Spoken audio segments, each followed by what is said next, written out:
Wali Kota Makassar Munafir Arifuddin dan Wali Kota Aliyah Mustika Ilham merombak pejabat kelurahan. Agenda pelantikan dan pengambilan sumpah jabatan pejabat pengawas lingkup Pemkot Makassar digelar di Tribun Lapangan Karebosi, Jalan Jenderal Ahmad Yani, Senin 29 September 2025. Dari 153 lurah, 136 diantaranya dimutasi ke beberapa perangkat daerah.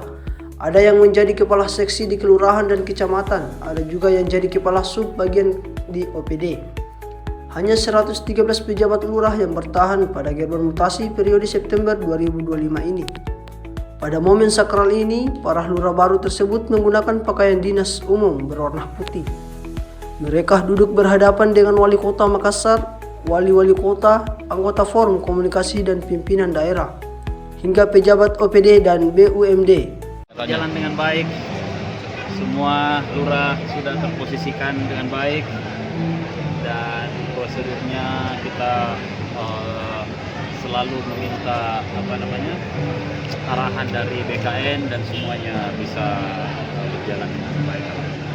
Pak Wali, untuk jabatan. Download Tribun X sekarang, menghadirkan lokal menjadi Indonesia.